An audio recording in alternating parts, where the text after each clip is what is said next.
Well, there is breaking news we're getting in from the Middle East, where a crucial humanitarian effort is underway. Now, UN has said in a post that ceasefire aid trucks have now entered Gaza, and Hamas says next hostage prisoner swap on Saturday. These are the latest inputs that we're tracking from the ground, where a crucial humanitarian effort is underway. UN has said that post-ceasefire aid trucks have entered Gaza, and Hamas has said that next hostage prisoner swap is slated to be held on Saturday.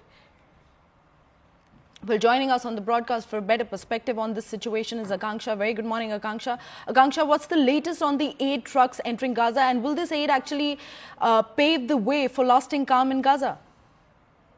Right, Kuhina, I think that's a very crucial question right now, one which everybody is trying to answer, because the fact of the matter remains that many critics are all of the Israeli Prime Minister Benjamin Netanyahu have also been skeptical that perhaps this is just, a diplomatic gesture being conducted shortly before the new U.S. President-elect Donald Trump is inaugurated tonight.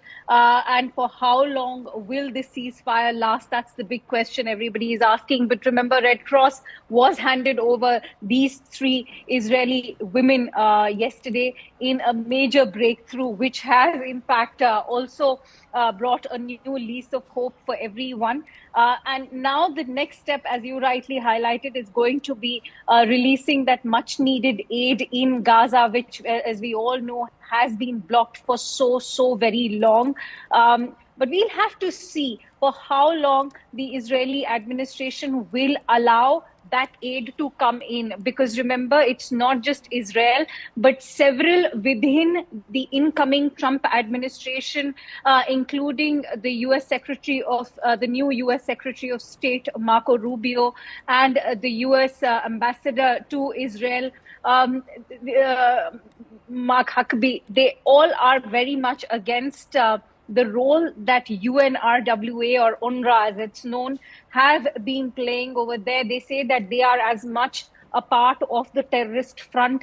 They are the ones who are also helping out Hamas. So we will have to see how Israel and the United States actually maneuver or sort of navigate their way diplomatically with UN and UNRWA as far as more aid to be provided in Gaza is concerned. But having said that, I think it's important to welcome this gesture. It is a massive breakthrough, one that has been brokered in not just by the United States, but Egypt and Qatar as well. As you also heard, the announcements already being made for the next hostage prisoner swap that's going to take place on Saturday.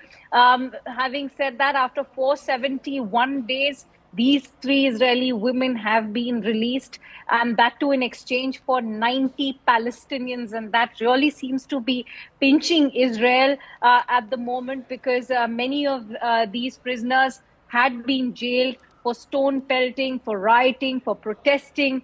They say that many of them had also caused harm to Israeli women and children. So we'll have to see how this ceasefire actually now shapes up.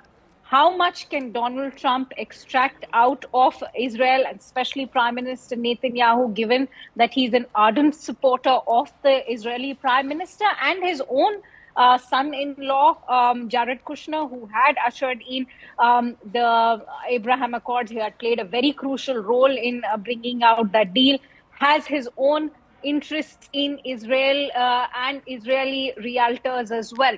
So we know that the Trump family also has their own interests in Israel. So we'll have to see how much can the U.S. sort of do for Gaza or for Palestine, even though Donald Trump said that he would like to prop up the Palestinian economy by pitching in $50 billion for the Palestinian economy. We'll have to see how much of it is currently political jargon and how much of it is actually orchestrated on the ground level, Kuhina.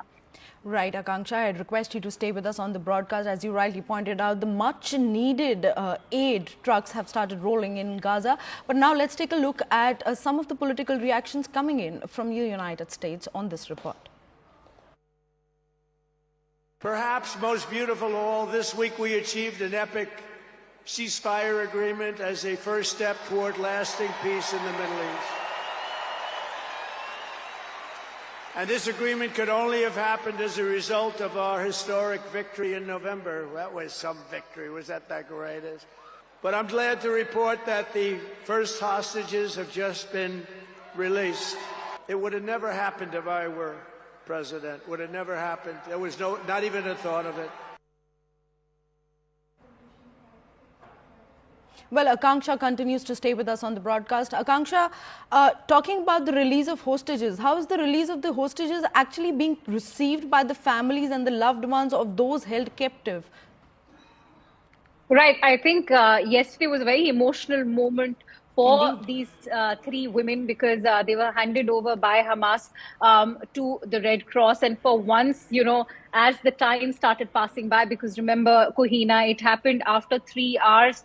The ceasefire was supposed to kick in at around 8:30 a.m. local time in Gaza, but it actually happened 3 hours after that. Why was there a delay? Because Hamas was not releasing the name of the hostages that they were supposed to release. Of course, the Israeli Prime Minister also called that out. He said that we will not go ahead with the ceasefire as long as Hamas doesn't share the list with us, which Hamas called as a technical delay. Eventually, they did release that list. And so finally, when those three women, you know, actually walked out, it almost seemed extremely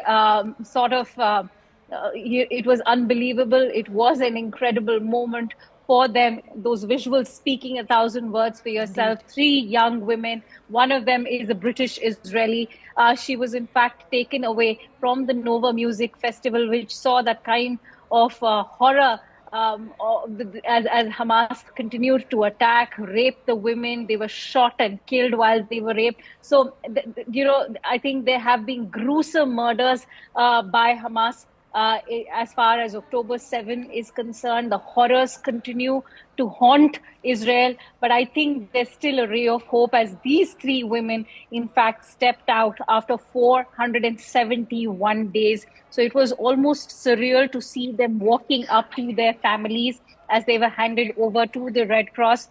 They were first taken to the hospital. They also, all these three women were then, introduced to their mothers. They spent a lot of time with their mothers as they were, in fact, getting checked up in the hospitals. But having said that, I think there's a larger geopolitical messaging to this. You heard what the incoming US President Donald Trump had to say. He's gone on to say that such an attack would have never happened had he been the US president. So we'll have to see how the incoming Trump administration milks the release of these three hostages and also takes this forward with the remaining release of the other hostages.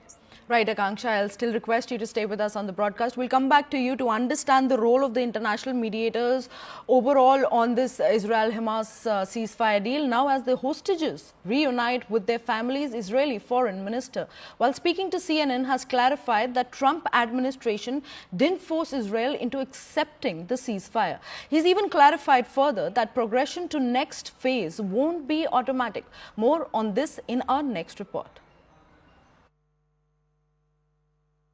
No doubt that the efforts that America invested, and of course President Trump, that came with a very powerful message right after his elections, and they were coordinated, both administration. So altogether, of course, the involvement of America, the strong involvement of America, the strong involvement of President Trump was very, very influential and helpful during the last weeks. It's not that the President Trump and the incoming administration